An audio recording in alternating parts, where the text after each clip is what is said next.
Next one. Yes, I have shared the screen.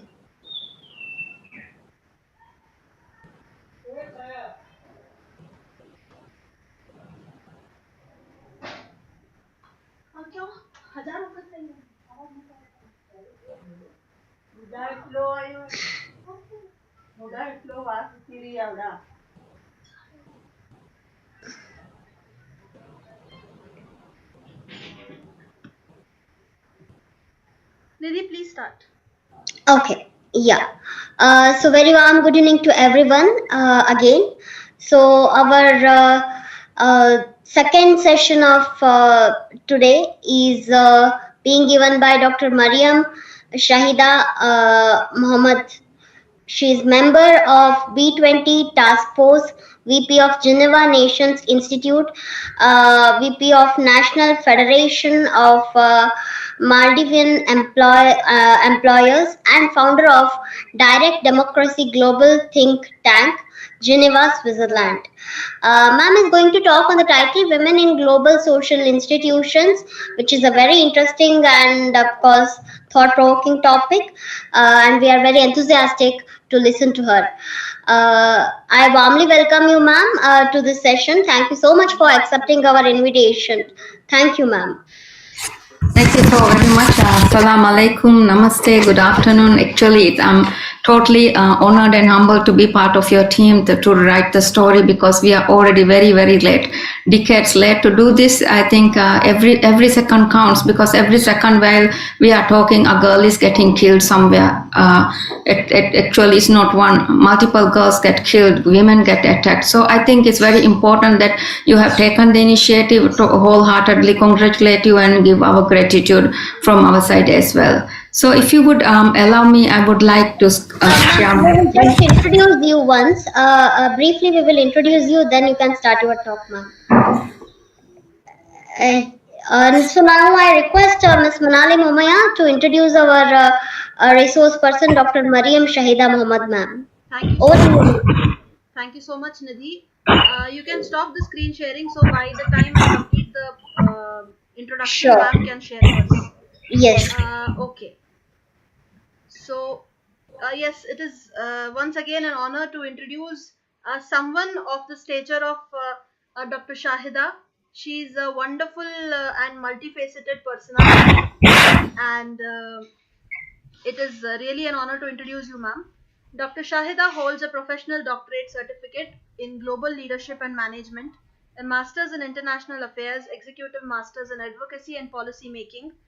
Um, I just want to highlight she has the Masters of Arts in International Business Administration from the University of Northumbria, United Kingdom, Executive Masters in Advocacy in International Affairs and Policy Making, the Graduate Institute of International Development Studies, Geneva, Switzerland, and her professional doctorate on global leadership and management European is from the European International University of Paris, France. She has also the primary teacher certificate from the Institute of Teacher Education Maldives and her professional diploma in education and certificate in education from the National Institute of Education of Nanyang Technological University, Singapore. Ma'am has also several upskilling certificate programs from various International Labour Organization, International Trade Center, the UNCTAD, and UNICEF programs. And she is also the managing. Just one second. She's also the founder of Direct Democracy Global Think Tank, Geneva, Switzerland. She has so many initiatives and so many different responsibilities, and therefore she's an epitome of how women are multitaskers and very good at their multitasking. It's an honor to have you with us here, ma'am. Thank you so much for accepting our invitation and for allowing me to give this very brief introduction. Of course, it could have been very, very long, but ma'am had asked me to make it very short. So, keeping that in mind, uh, thank you very much for giving me this opportunity. Thank you so very much. It is a really long introduction. I'm very humbled. So I'll just start with my personal story because I'm a woman. I just wanted to highlight that women do not have easy. So looking at, I see that you have put that I'm VP for the National Federation of Maldivian Employers. To be the National Federation of Maldivian Employers, I have to I have to do a certification programs in the ILO Labor Training Center, over 15 to 18 certification, so that I can claim. I just wonder if a woman has to go through that. Why is that men have it so easy? I believe that most of the federations, men do not have to fight for positions like this, and they do not need to prove that they are better educated and better have better knowledge to be able to voice out their concerns and bring a contribution to the policies. But I absolutely wanted to serve my country after living abroad for 25 years. I wanted to serve my country, and it was not easy. And I wanted not to be the secretary of the this federation, and I wanted to be in a position where I can contribute, because there were no women in this position. I wanted to contribute at that level, and to be at that level I had to go through certain educational process to be able to do that. I'm not saying education is wrong. Education is always upskilling is always a self-development exercise. But my point here is women do not have it easy. That is why we are trying to rewrite the story, and it's a pleasure to be part of it. So when we talk about women in general, we as a society, I think, must look at gender as binary opposites, men versus women, and our discussion should not be around boys are tough, girls are nice, they need to be in pretty dresses and boots. I think we need to take it to a higher level and see how we can rewrite a story that allows both boys and girls, men and women, and to develop their best personality and help them grow. I think this is why we are gathered here. So I would like to ask you this question. Are we so different? Are we from Venus and then men are from Mars, that we cannot hold certain positions or do certain things? Because that's not the case. Research is showing differently. I wanted to show you these three phases, because these three phases, among a lot of other phases, oblige us to be here today, oblige us on many platforms that we need to. These women has really haunted my sleep, actually, because we need to come out and defend them, because they are no longer able to defend themselves. We need to raise the voice and give the voice to the voiceless. I would like to bring your attention to the first woman that is portrayed here, Mariyam Bevan. She has a deformity, a medical deformity, but then when her husband died, she has to go out and earn a living. And then she went to a contest to earn the ugliest woman on earth. And then she was sent to an institution, a global institution of a freak show. But she had to, I don't think that a woman with dignity wanted to do that. But the society has forced her to do that, to act in this freak show institution as the ugliest woman, so that she can feed her family. This is a shame on humanity. The society should have policies and resources available for women like that to take care of the children. These children are the next generation. Then I would like to shift to the next girl in this in this slide, which is Amul Banin, 17 years old. She wanted to attend Harvard University. She was killed because she is daring to go to school. She has no other fault. And the third woman, Jayasri, she's a Dalit. She was a part-time student working to earn a little bit so that she can participate economically with the family to sponsor her education. She was killed and abused just because at the workplace and in an institution, because she's just a woman. So I think this is just one story. This is there are too many of these stories, but when you really look at the research, this is very interesting, because a lot of research has pointed out that girls higher grades than boys in most of the subjects. It doesn't have to be maths, English, or what it is, because girls are capable of learning and capable of skilling themselves to do good work for the society. They just need the opportunity. And the second study is showing that female life expectancy exceeds male life expectancy. So that means there should be more female children alive on this in this world. And the third study is pointing out that infant mortality is higher in boys than girls, so there's better chance for girls as children to survive. But when you have these studies findings, but when you really look at the current population, the male population seems to be higher, contrary, and the current female population seems to be a little less. So my question is, where has these women who's supposed to show a better percentage here, where have they gone? We need to answer this question. They have not just simply vanished from the earth. Something has happened. We need to know what has happened to them.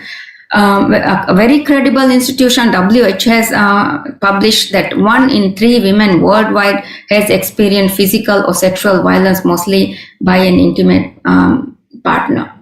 Not only that, and in 2021, around 45,000 women and girls worldwide, on average, more than 5 women or girls are killed every hour. This is from a report from UN.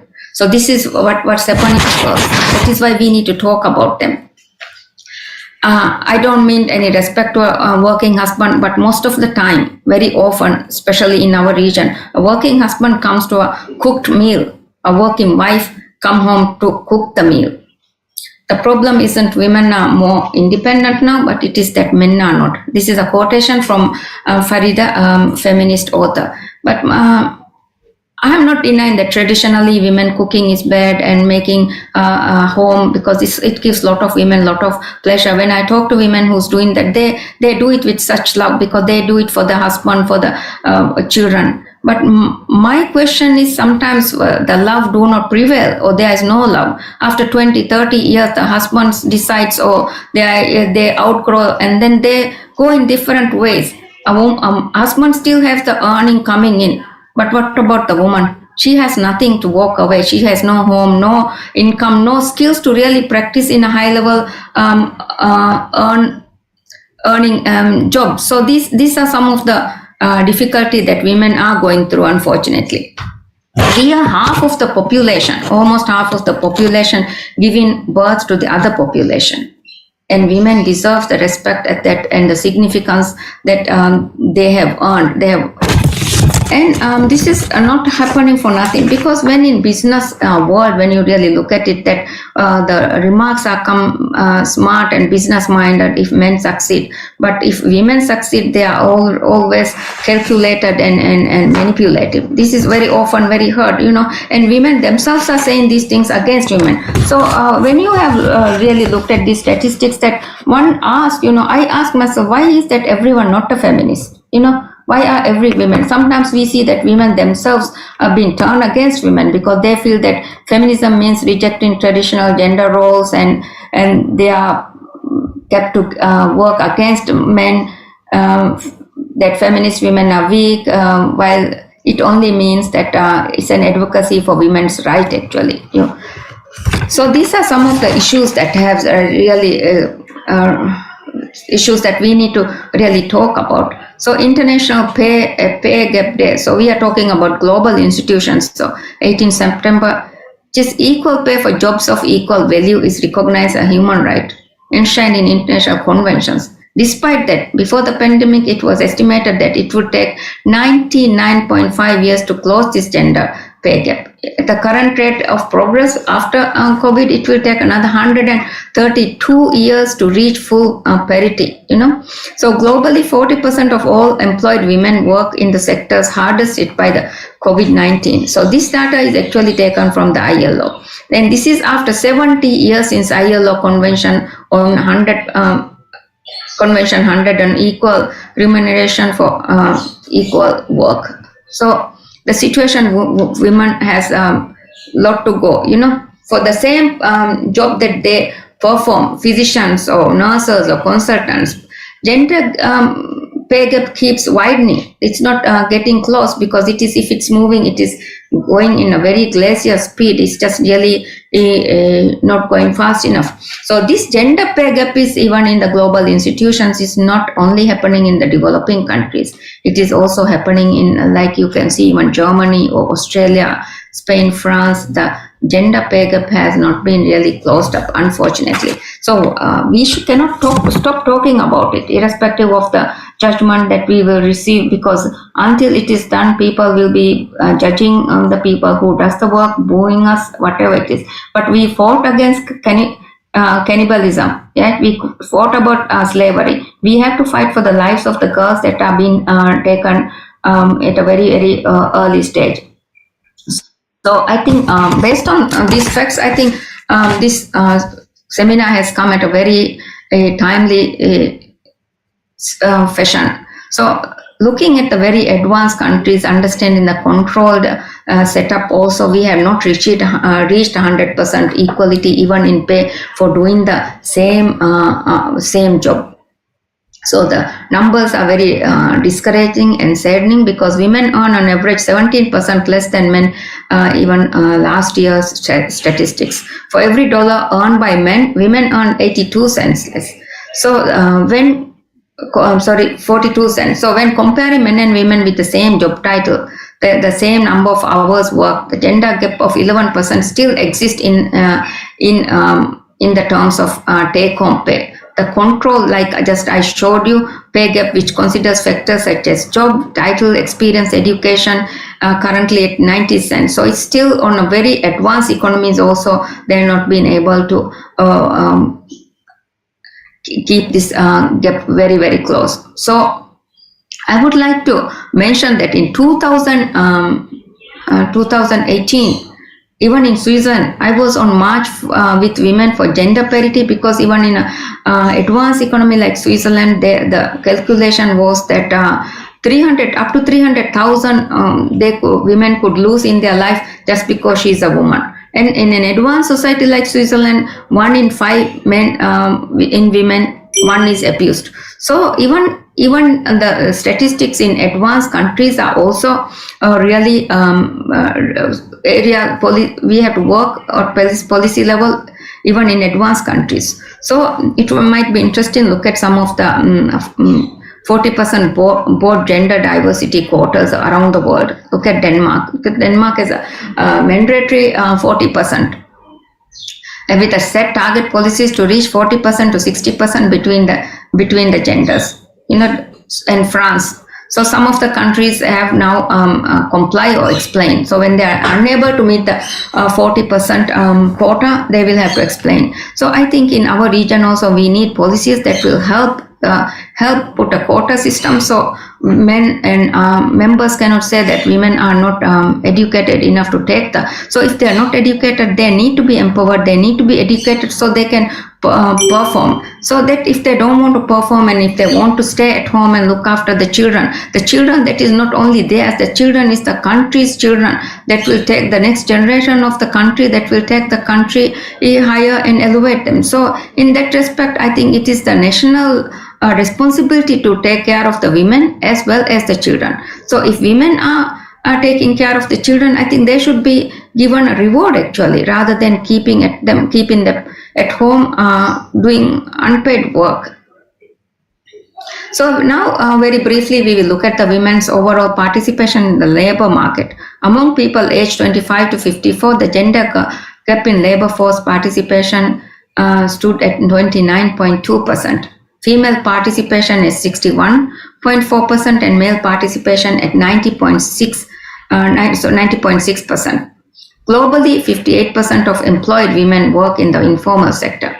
Informal sector will put them in further disadvantages, mainly because they will not be in the formal protection, insurance, health, pension. These are the areas they will very easily lose in terms of getting security.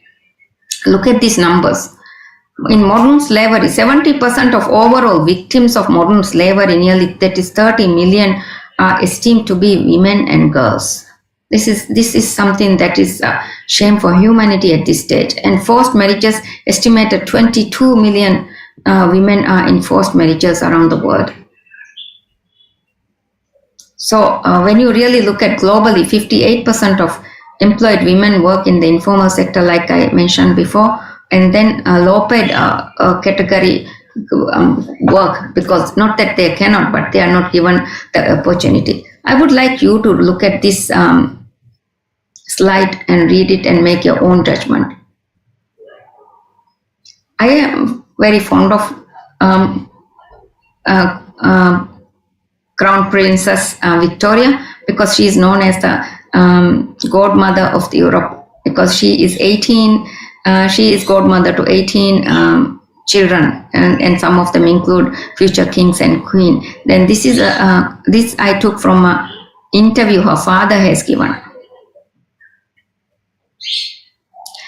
Her father claims that he's 76 now, claims that his son Prince Carl Philip 43 was unfairly stripped of right to the throne because the Swedish law on succession changed in 1980 in Sweden. So whether you are a queen, a king, or a princess, women do not have it easy. So this is from the Royal Institution. I thought that I should just mention it. So women have it harder, and they have to work harder. And when you really look at, I really have looked at what Prince Carl Philip is doing, and also what she is doing, and I'm very biased towards her because she is into a lot of humanitarian work. Actually, she is a fierce advocate of sustainable development goals and climate change, and doing good work around the world. So she's one of my favorite princesses as well. So when I read this interview was this year, I was very disheartened.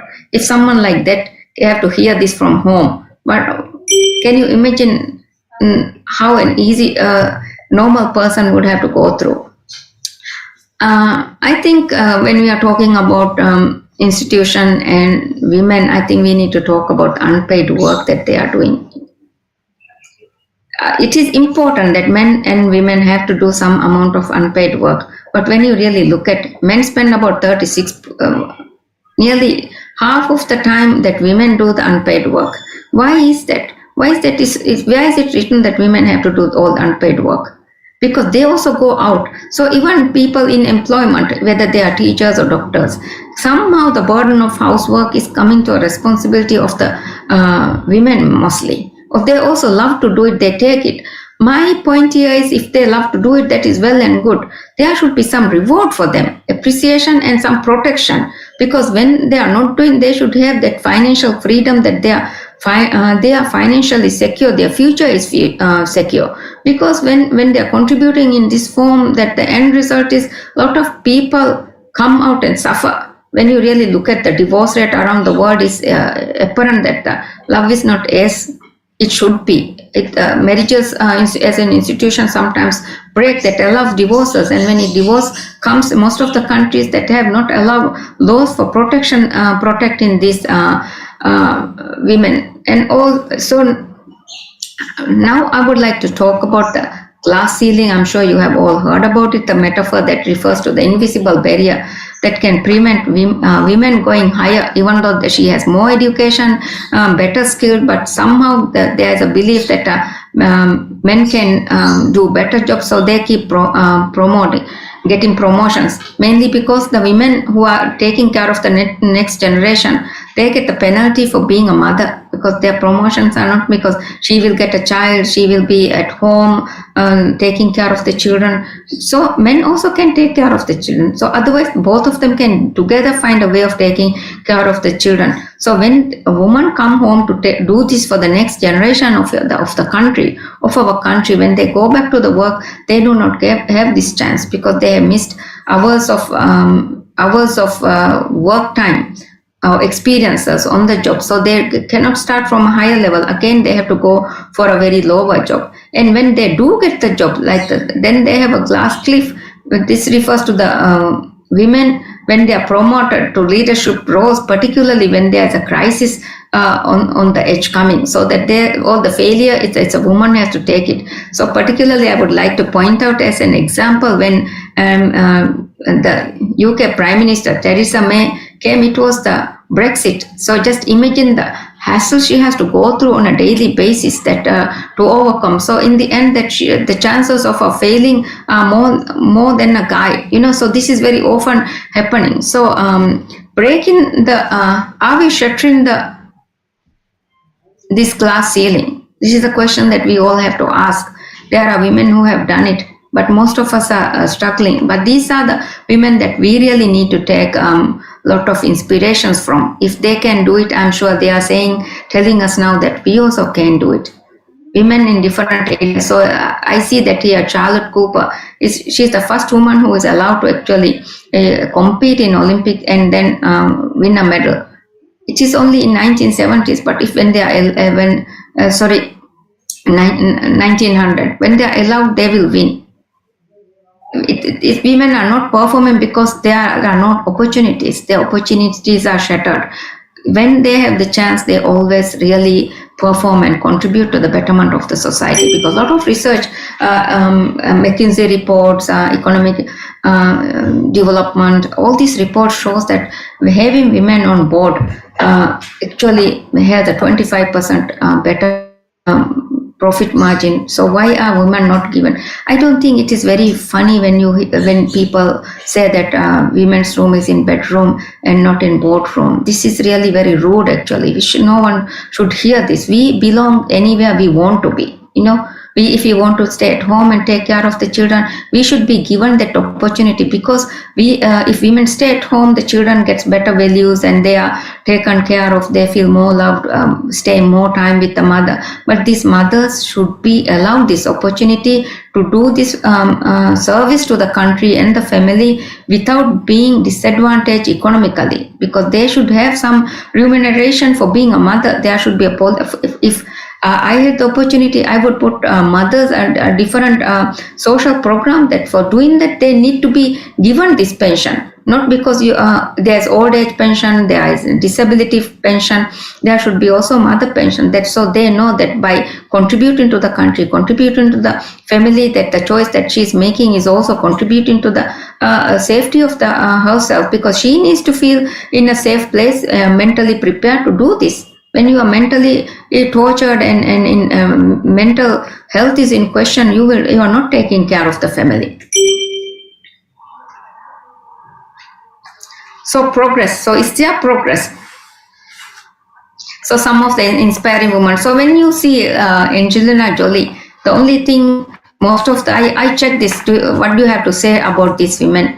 And one said, oh, the woman crazy fighting with the Brad Pitt, the handsome guy. But then we don't need to look at whether she is on a personal level getting a divorce and having a custody. But we really also need to look at how she is contributing to the world. She is a humanitarian, dedicated over 20 years of service to UNHCR, and she has been in the UN Refugee Agency, serving as a goodwill ambassador and financing some of the projects in humanitarian work. So we need to look at women and see not only with the critical eye, whether she does whatever she does in, whether she has a place fighting for Brad Pitt.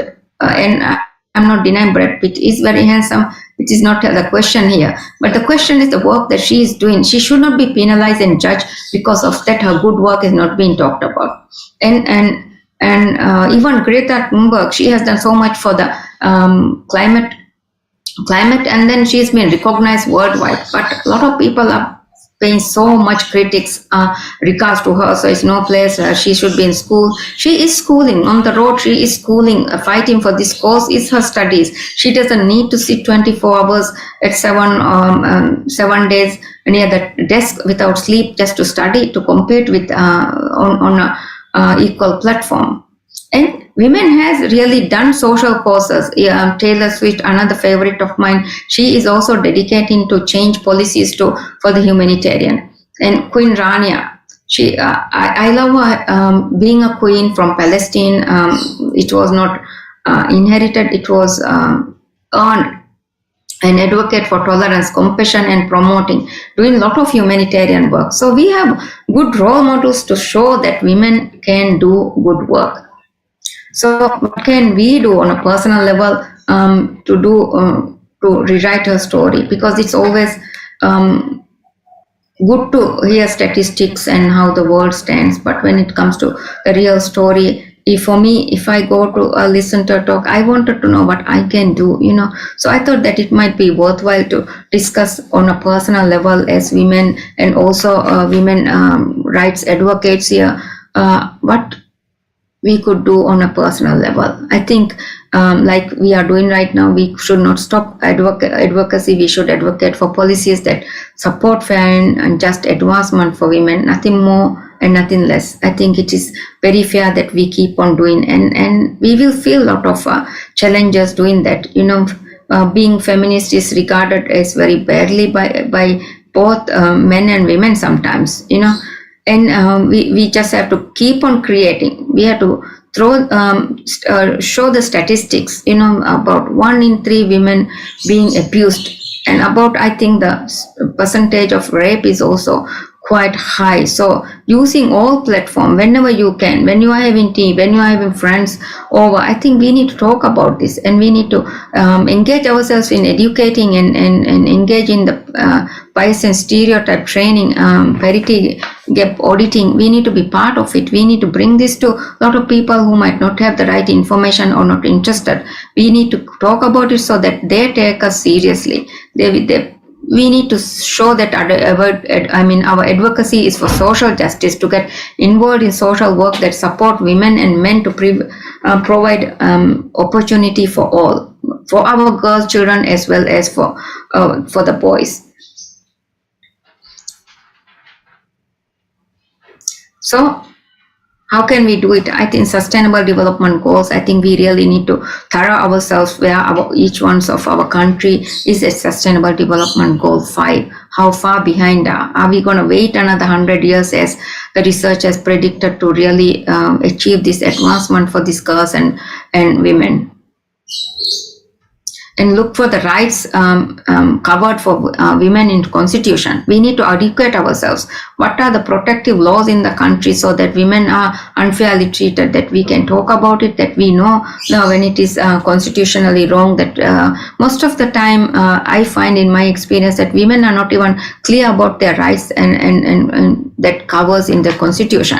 They have to pay another lawyer to do that as well. And look at the policies and influence policies that favor equity, looking into the bills, talking to parliamentarians, whether they take it seriously or not, or the first time write bills and keep on sending. So there might be politicians who might look at your policy paper and take it seriously. If you have a good idea, I think it is always worthwhile and send it. And sometimes we have to forego the credit, because when you write and give a politician, the politician sometimes take the credit, but it doesn't matter.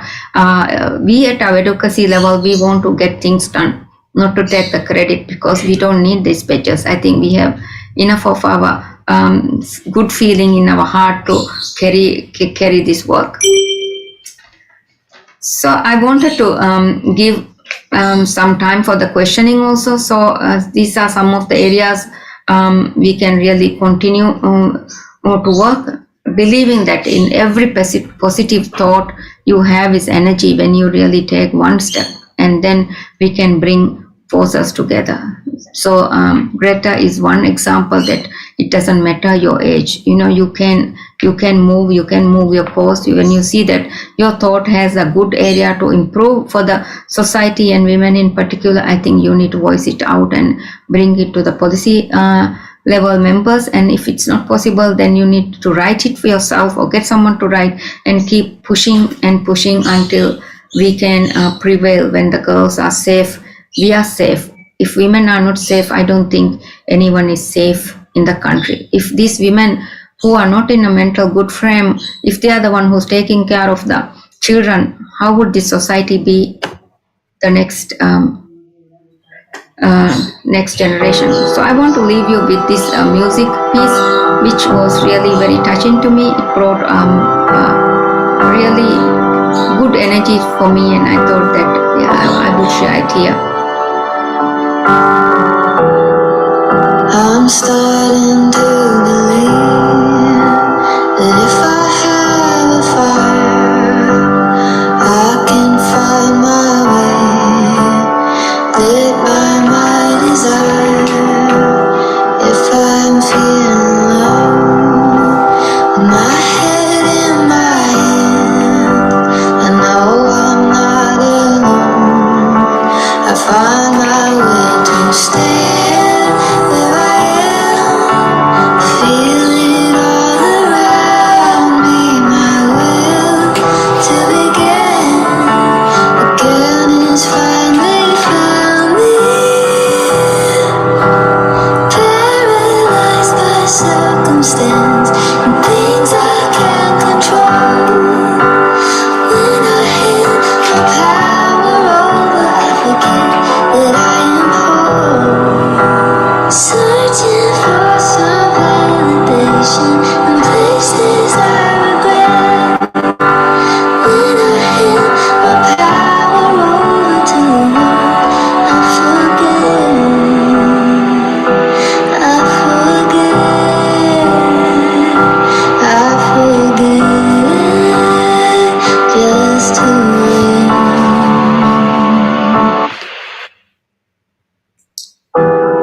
think for the interest of time, if you are interested, I can send you the music over. At this point, just before ending this session, from my side, I would like to say, give a tribute to Rayana Barnawi. She's from Saudi Arabia. She is now flying to on a private mission to with some three astronauts from NASA. She will be traveling to space, and I think this is fantastic news, because when you really consider in 2018 only they could really drive a car. There were lecturers who had to pay half of their salary to a driver so that they can be taken to the university to teach.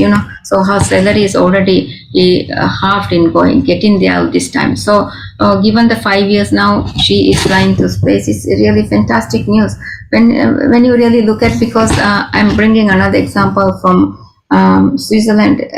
I think we are slow, but we are going forward, because it was the first federal vote in which women were able to participate was 31st October in 1971. Can you believe that?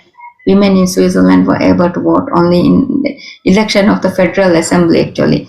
It was not until 1990 that decision by the Federal Supreme Court of Switzerland that women gained full voting right in the final Swiss canton of Appenzell, 1990.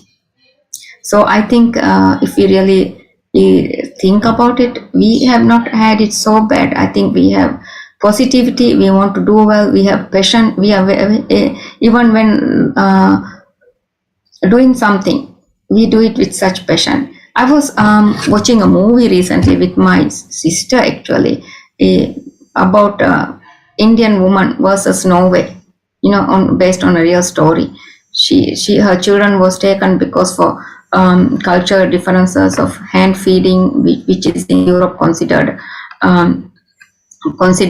force feeding.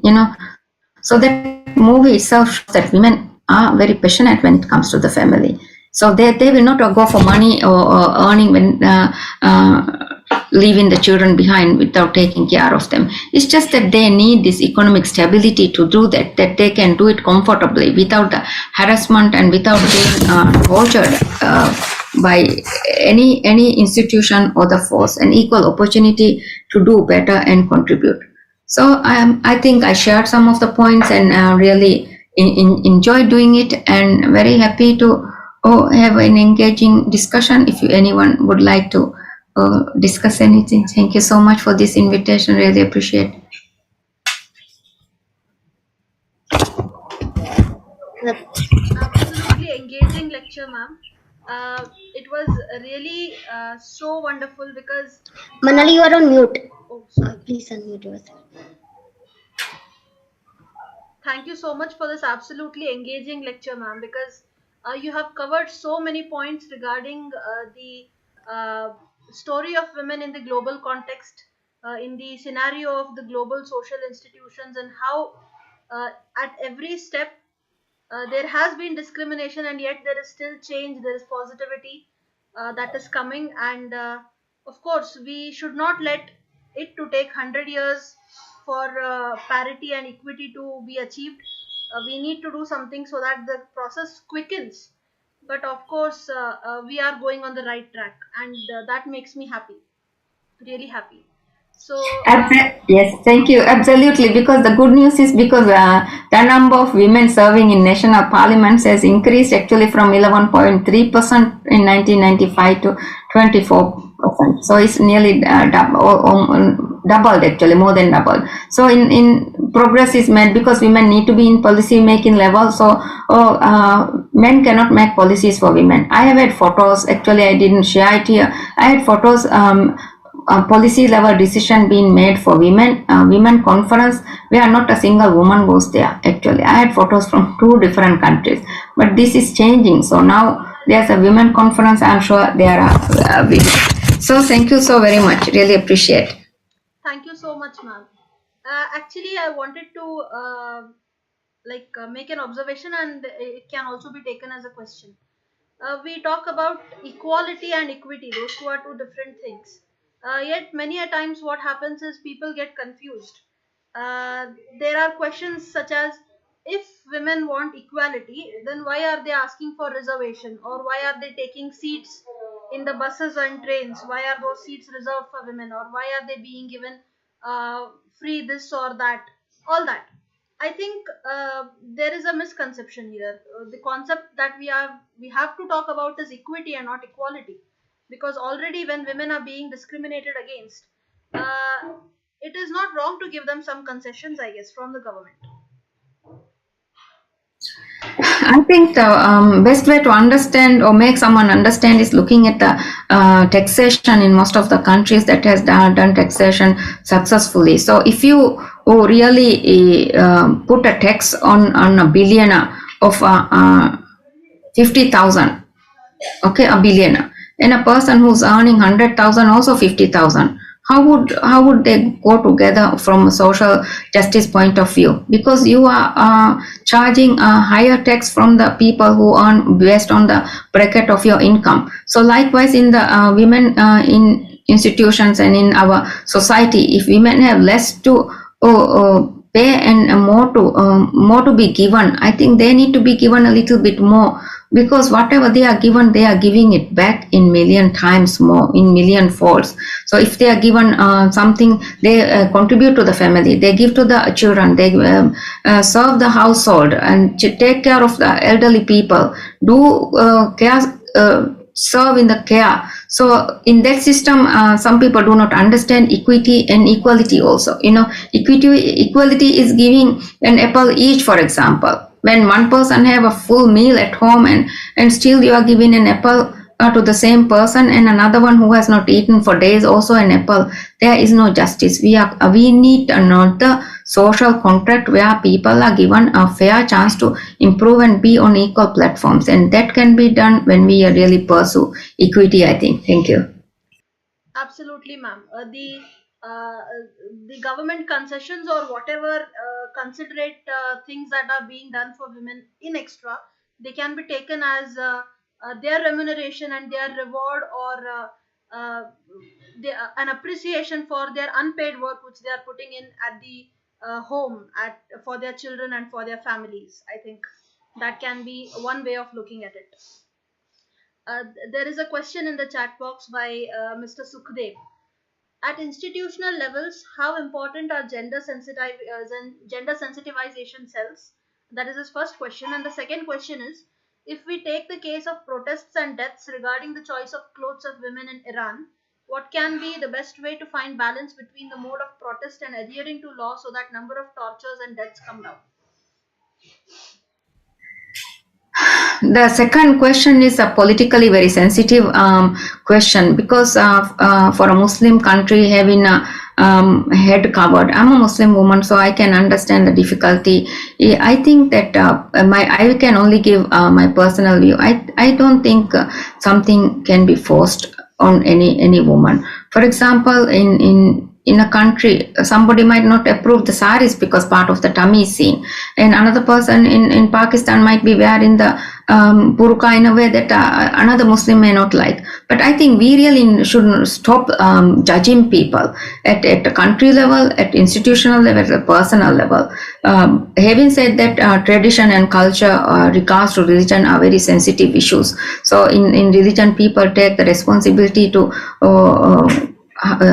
like in union, they take responsibility to unionize, like they take responsibility to make people behave in a certain way or the other.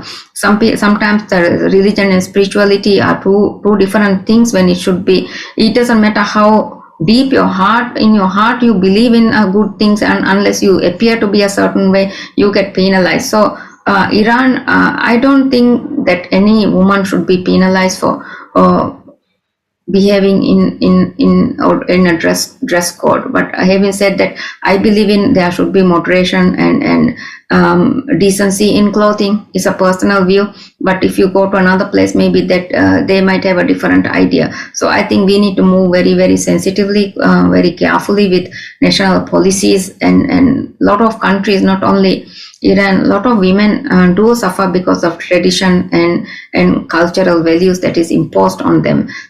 Because at one time we were eating ourselves, we were cannibals. At that time we were some was saying that it is not, it's okay, the weaker gets eaten. So it is a case like that. Some of these culture and traditions will have to evolve to give room for some human rights, because we need to thrive in comfortably in our own belief system.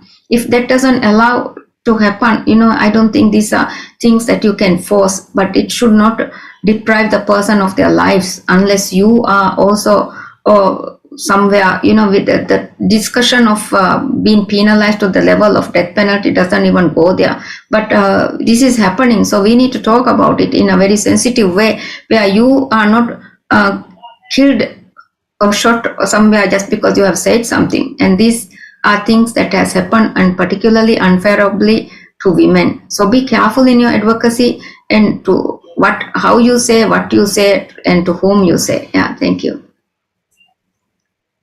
Thank you so much, ma'am. Absolutely, because the laws for women keep changing according to the region.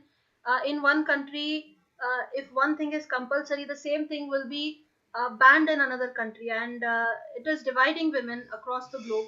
I think everybody should be free to do what they like, to wear what they like, and of course within the frames of the society. But it should not become a compulsion or something that is going to get them killed just because they're expressing themselves a little differently from the others. Absolutely true what you said. I need to mention something here, Manali. As of course, in India, everybody has freedom according to Constitution. We can wear whatever we want. Of course, for all the genders, the rights are being given. But there are some Instagrammers, particularly who are fashion Instagrammers, women fashion Instagrammers. Example, Komal Pandya. She used to get these threats because she used to showcase her attires on Instagram, of course, and in public also she used to wear them. Death threats, these kind of threats, and I'm glad that she openly spoke about it on social media, on her YouTube channel. So I guess regularly common girls also get such threats for not accepting someone's proposal, or kind of not being a friend to a male counterpart. So I guess there is more girls have to be open and talk about it, maybe in their social media platforms, or to if they don't want to be public about it, they can just share it with their friends, or even to a person on whom they can trust. I guess that can solve the problem. I guess so. Just an observation. May I make a little comment here? I would like to bring to the lady I showed, who was actually on a physical deformity, that she had to be in a freak show institution. It absolutely breaks my heart that a woman should go to that level to feed the family. So anyway. Furthermore, advertisement group, the card Hallmarks, Hallmarks put her face on a card and used her face wrongly, and a Dutch physician wrote back to them, said that she has going through a medical deformity and you should not use her in this form. Finally, they removed it. So very wrong things also. So just because one person believe in something, that can have huge impact. So I think we need to educate our young minds to really choose, when you get influenced, who are these influencing people. Before 1950, these pink and blue stories are not there. One advertisement company thought that only actually blue was thought to be a girl's color first. Then it appeared to be a little bit more stronger for girls. So they need to be in a pink dress and play with dolls only. And the boys started getting to play with the trucks. And now even in our own society, when we see a woman driving a truck very comfortably and very carefully, we just get our eyes open, either by with admiration, or in total shock, or in totally disbelief. So that is to the level these people in social media has influenced women's thinking. I'm not saying that biologically we should not appreciate how women are made and men are made, because our bone structure are different. We give birth, we go through the system. I think all the policies should take this to account. If women are giving birth, they should be given three if you want your children under value of the mother to be grown up, these women in workplace should be given 3 years salary, free of work, because she is doing at work for your country, bring in three or whatever the children that she has into being responsible societal members. So I think in policies and influencers, we really need to train our mind and children's mind how they can go. So just wanted to make that point. Absolutely, ma'am. Absolutely. And I just wanted to add to what Nidhi said. She mentioned that in India we do have freedom of expression and everybody wears what they want. But at maybe that is true at the constitutional level. But when it comes to society, there are still stigmas and there are still taboos and so much of criticism for women who are opting to dress less traditionally. Maybe they are covering their whole bodies, but when they try to wear something which is of a western style, they still get ridiculed for it, and they are labeled as easygoing or somebody who's asking for it or some such things. And I think a fundamental change in the attitude as a society is very very required in this particular situation. Not only in dressing, you might have a girl and a boy at home. The girl may be even the elder to the boy. She may be more educated, she may be bringing already a salary home, but when very often our parents are also used to asking the girl to make tea for the boy. Why is that? Is it just it is a necessary tradition? Girls have to make always the tea. How about this younger brother making a tea for the sister who is more educated, who is an elder, who's bringing home and taking financial care of? So I think a lot of these issues are in place. So coming back to the girls dressing, I think we need to find a platform where we stop about looking at the girls dress and try to educate the boys and the men. Actually, they need to really tune their mind into a more decent way of looking at girls and more healthy, not as a sexual object. Like I mentioned, they are not bedroom objects, they are boardroom quality people here. So I think we deserve that kind of respect. So I think we are also somehow reinforcing these traditions and cultures. I'm not saying all the girls should not make a tea for the brother. Of course we should, because we want to, because we love them, not because we are a woman and we have to. So these two different things. This stigma needs to be removed, that we are attached with this unpaid work for nothing just because we are born a woman. Like looking at the gender population, women live longer, girls survive longer, but somehow we get killed for being a woman somewhere at the birth, or somewhere by a partner. So our population is dying because of that. Every hour a girl is being attacked, raped, and discriminated, abused. So this I don't think we need more education for girls. We just need to educate men, their role and their responsibility. Very often, even in culture and religion, we talk about men has the responsibility, but maybe in paper, or I don't know, in their ideas, in reality they are not taking responsibilities. Halfway a lot of women are left alone. They have to fend for themselves, and there is no law protecting them properly to really give them a fair chance in a good mental health framework, health facilities to live a good life. So I think men needs to be educated as much as women need to be empowered. Absolutely, ma'am. Couldn't be put in any better way than this. Whatever you said is absolutely true, and we agree with it completely.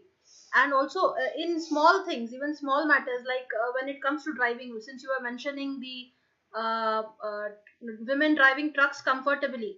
So it still happens when there is an accident, and if by chance a woman a driver is involved in it, it is by default considered that it is a woman's fault because women are not good drivers. But in many cases it's not true, because they drive it is statistically proven that women are better drivers and they drive safely.